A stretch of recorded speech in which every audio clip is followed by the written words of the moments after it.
¿Alguna vez te has preguntado en cómo rayos Monkey D. Luffy pasó de ser un loquito que se estiraba para lanzar puñetazos a un dios emperador que es capaz de modificar la realidad? La verdad es que ha sido un cambio bastante brusco, no se los voy a negar. No obstante, es normal que luego de más de 1000 capítulos y un grandísimo viaje, este haya tenido que aumentar sus capacidades para poder estar al nivel de los enemigos contra los que ha luchado, pero ¿cómo ha sido capaz de hacerlo? En este video analizaré la progresión que ha tenido el protagonista de One Piece hasta ahora, pero no le demos más vueltas a esto. Tú puedes llamarme Napo y empecemos con el video.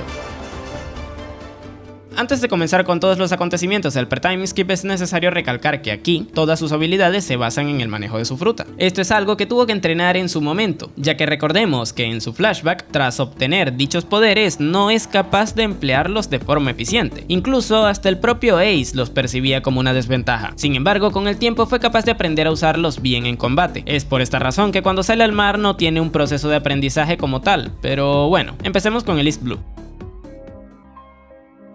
A medida que Luffy iba avanzando en el inicio de su viaje, se topó con varios enemigos que realmente no fueron problemas tan complicados de resolver, o al menos si los comparamos con lo que veríamos más adelante a lo largo de la Grand Line. Pero esto tiene una explicación, y es que justamente el East Blue es considerado el mar más débil de ese mundo debido al bajo promedio de las recompensas de los piratas que se establecen en ese lugar. Y sí, ya sé que Luffy también proviene de ahí, pero eso no tiene por qué hacerle débil a él también, puesto que a pesar de ser el mar menos peligroso, también es el lugar donde nacieron personajes poderosísimos como su abuelo Monkey D. Garp y el antiguo rey de los piratas Goldie Roger. Casualmente ambos personajes tienen relación con él, puesto que por un lado Luffy tiene los genes de Garp por ser su nieto, y por el otro heredó la voluntad de Roger, cosa que es muy importante en esta historia de hecho. Gracias a tener una muy buena genética y una ambición gigantesca de su lado, se pasea por todo este mar sin ningún problema, bueno, al menos hasta llegar a Locktown, ya que ahí se topa con un personaje al que no le podría ganar de ninguna manera en ese punto de la historia. Con Smoker, Oda nos pone sobre la mesa el concepto de las frutas Logia, que convierten a sus usuarios en elementos y por lo mismo también les otorga intangibilidad. Luffy no pudo hacerle frente ya que no podía hacerle daño. Sin embargo, se salva gracias a que su padre interviene y le permite escapar. Esto podría ser la primera gran derrota de Luffy, pero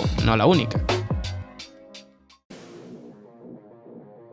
Al encarar la Grand Line entraría en toda la problemática de Arabasta, que se fue construyendo a lo largo de varios arcos previos y que terminó en el que llevó ese mismo nombre, que de hecho fue el segundo arco en donde todos los miembros de la banda lucharon. El primero fue Arlong Park, es en el país desértico donde Luffy saboreó la derrota nuevamente gracias a Crocodile, quien por confiado no le mató en una, sino en 2 oportunidades. Esto le terminó pasando factura, puesto que en su tercer enfrentamiento el protagonista logró entender cómo contrarrestar la intangibilidad del Shichibukai. Tras su primera derrota tuvo una idea: emplear el agua para recuperarse de sus ataques, cosa que le funcionó para poder golpearlo también luego de mojarlo por casualidad en su segunda pelea. Y ya en la tercera aplica lo mismo, pero no con agua, sino con su propia sangre. Es en este momento donde Luffy se ve forzado por primera vez a buscar alternativas para poder derrotar a su rival, cosa que veríamos en otras oportunidades más adelante, pero de momento pasemos a Skypiea. Aquí, a pesar de que el enemigo a vencer también era un usuario Logia, en esta oportunidad la ventaja estaba del lado de Luffy, puesto que este era inmune a los ataques eléctricos de Enel gracias a ser literalmente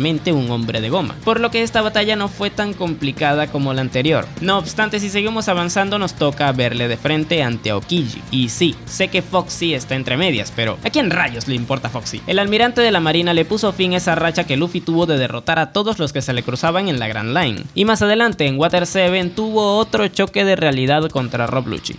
Luego de derrotarle se llevó a su queridísima gótica nalgona Nico Robin. Debido a esto, Luffy tuvo que ingeniárselas para subir su nivel, y sintiéndose inspirado por los trenes de ese lugar, crea la segunda marcha, que consiste en aumentar su ritmo cardíaco para volverse mucho más rápido. También es en ese momento cuando crea la tercera marcha, que consiste en aumentar el tamaño de sus brazos inflando sus huesos para que sus golpes sean más contundentes. Gracias a esto sí que pudo hacerle frente a Rob Lucci, y de hecho es aquí cuando Luffy tiene un aumento de poder realmente significativo desde que salió al mar. Podríamos decir que este fue su primer power up en su viaje, el cual le sirvió para más adelante enfrentarse a Moria y salir victorioso de Thriller Bark, pero esto eventualmente dejó de ser suficiente para pelear contra sus siguientes adversarios, ya que en Shabondi no pudo hacerle frente ni a Sentomaru, ni a Kizaru, ni tampoco a Kuma. Aquí es donde la banda es separada gracias a los poderes del Shichibukai, aunque más adelante nos daríamos cuenta que tuvo buenas intenciones al hacerlo. Ya estando en Amazon Lily, al igual que Sentomaru, las hermanas de Hancock contrarrestan la fruta de Luffy empleando haki de armadura. Aquí es cuando realmente se hace evidente que Luffy no está al nivel de las problemáticas a las que se enfrentaba. Un arco después, en Impel Down, el protagonista volvió a ser derrotado, solo que esta vez por el alcaide Magellan, pero a pesar de esto logra recuperarse del veneno que le llevó a morder el polvo, eso sí, a costa de perder años de vida producto a las hormonas de Ivankov. Gracias a muchas cosas que sucedieron en la cárcel, Luffy logra salir de ahí junto a Jinbe, Crocodile, Buggy e Ivankov, y si te preguntas la razón por la que se metió ahí es porque fue a buscar a su hermano Ace, que había sido entregado a la marina. Estos planeaban ejecutarle en Marineford, y de hecho cuando Luffy llegó al sitio donde le tenían, ya este había sido trasladado hacia allá, por lo que el siguiente objetivo del Mugiwara fue la base principal de la marina. Sin embargo, ahí tuvo otro choque de realidad, ya que en ese lugar se encontraban todos los Shichibukai, los pesos pesados de la marina, la tripulación de un Yonkou,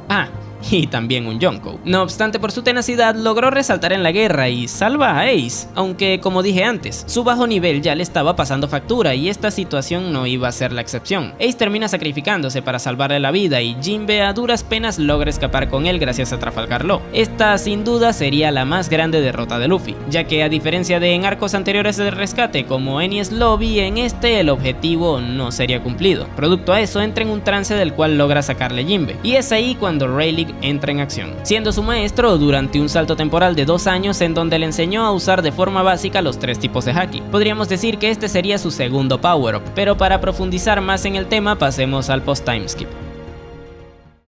Tras 2 años de haber sido entrenado por el vicecapitán de los piratas de Roger, Luffy se convierte en un usuario íntegro de los 3 tipos de Haki. Ese power-up le valió para pasearse tranquilamente por la isla Gyojin y Punk Hazard. Allí los villanos, al igual que en el East Blue, fueron solo trámites. Aquí podemos ver una cierta semejanza con la primera parte de la obra, y al igual que antes del salto temporal, encontró su primer gran desafío en esta etapa del viaje al encarar la problemática de un reino secuestrado por un Shichibukai. Luffy tuvo que sacar su carta bajo la manga para imponerse contra Doflamingo, la cuarta marcha. Esta había sido desarrollada mientras se entrenaba con Rayleigh, pero no la llegó a emplear debido a que solo puede usarla durante poco tiempo, y tras eso termina sin poder usar su Haki durante 10 minutos debido al desgaste que le produce. Te resumiría lo que sucedió contra Doflamingo, pero eso alargaría innecesariamente este video. Te lo dejaré por aquí arribita por si te interesa. Ahora bien, tras salir victorioso de Dressrosa y con otro power-up revelado, Luffy se dirige a Zou para reunirse con el resto de la tripulación. Ahí vemos cómo escucha a Zunisha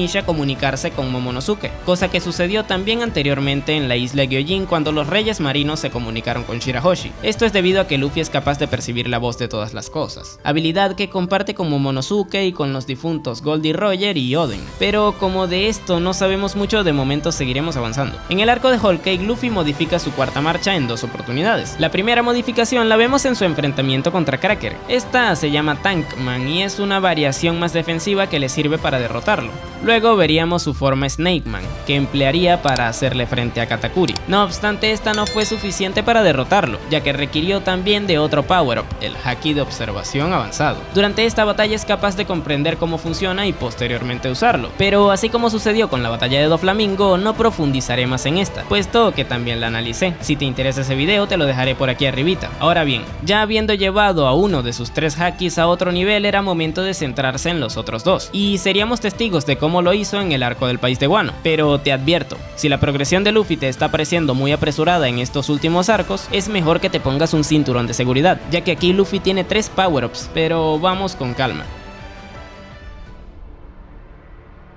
Recién llegado a Wano, Kaido le da la bienvenida derrotándolo de un solo golpe. Es por esto que termina encarcelado en Udon. Ahí es cuando Hyogoro le enseña el Ryou, o Haki de armadura avanzado. Todo esto debido a que Luffy le regalaba la comida que conseguía. Este fue el primer power-up del arco. Ya con esta habilidad se vio capaz de hacerle frente nuevamente a Kaido, y de hecho lo hace en la guerra de Onigashima, pero no fue suficiente. Estando en la azotea entiende que el Yonkou emplea Haki del Conquistador en sus ataques, y en medio de todo el altercado es capaz de aplicarlo. Este fue su segundo power-up del arco, sin embargo seguía siendo insuficiente para mantenerse en combate 1 contra 1 contra el Rey de las Bestias. Por lo que adivinen, vuelve a ser derrotado. Ya tras muchos otros acontecimientos regresa a la azotea para continuar con su batalla, pero hubo una desafortunada intervención por parte de uno de los agentes del CP0 que terminó ensuciando la tercera victoria oficial de Kaido contra Luffy. Ya ni te cuento lo que le sucedió a ese pobre hombre después. Sin embargo, tras estar entre la vida y la muerte, algo sucedió dentro de él. Su fruta, quien había estado estado limitada durante toda su aventura, despierta. Esto da como resultado la quinta marcha de Luffy y a su vez el tercer power-up de este arco. Resulta que la Gomu Gomu nunca fue la Gomu Gomu. De hecho, ni siquiera era una paramecia. Siempre fue la Zoan mitológica Hito Hito modelo Nika. Este tal Nika parece que es una especie de dios en el que creen algunas personas dentro del mundo de One Piece, y su poder es el de permitir que el usuario libere su creatividad. O sea, básicamente le permite modificar la realidad. Y Luffy usa esto de la mejor forma posible. Transforma todo en caricaturas. Pero en fin, me gustaría profundizar más en esta batalla, pero adivina, tengo no uno, sino 3 videos donde la resumo entera. Así que bueno, ya te sabes el resto. Tras todo esto, Luffy saldría de Wano siendo el avatar de la liberación, pudiendo modificar la realidad a su manera y habiendo dominado el uso avanzado de los otros 2 tipos de haki que le faltaban. Esto ciertamente puede parecer algo muy forzado, y si me lo preguntan, creo que hubiera sido mejor que los hubiera ido aprendiendo a lo largo de su trayectoria en el Nuevo Mundo. Pero ojo, esta es solo mi opinión. Ahora, lo que sí es un hecho es que de ahora en adelante el nivel de Luffy es el de un emperador, o si nos ponemos muy quisquillosos, digamos que ronda por esos lugares. Uf, qué fastidio esa gente que mide los niveles de poder de forma milimétrica. Pero en fin, el tema es que en este último arco el crecimiento ha sido muy apresurado, pero también es necesario aclarar que veníamos de haberle visto sufrir más que nunca para ganarle a duras penas a un primer comandante. Por lógica, debía existir un aumento de poder lo suficientemente significativo para justificar que derrotara a un Yonkou después. Es por esto que pienso que quizás debió haber existido algún arco intermedio entre Whole Cake y Wano para difuminar un poco ese pico de power-ups que tuvo en ese momento puntual de la historia. Más aún tomando en cuenta que si agrupamos a todas las variaciones de la cuarta marcha, Luffy antes de llegar al país de los samuráis solo había tenido 4 power-ups. El primero serían sus 2 primeras marchas en Enies Lobby, el segundo que fue el aprendizaje del haki durante el timeskip, el tercero la cuarta marcha en general que reveló en Dressrosa y que terminó de desarrollar en Whole Cake, y el cuarto el haki de observación avanzado que aprendió luchando contra Katakuri. Durante toda esta parte de la historia solo ha tenido un power up más que en el último arco. ¿Tú qué opinas al respecto? Déjamelo en la caja de comentarios. Por aquí te dejaré una lista de reproducción en donde están todos los resúmenes y análisis de las batallas que he hecho. Sin nada más que decir, tú puedes llamarme Napo y nos vemos en el siguiente video.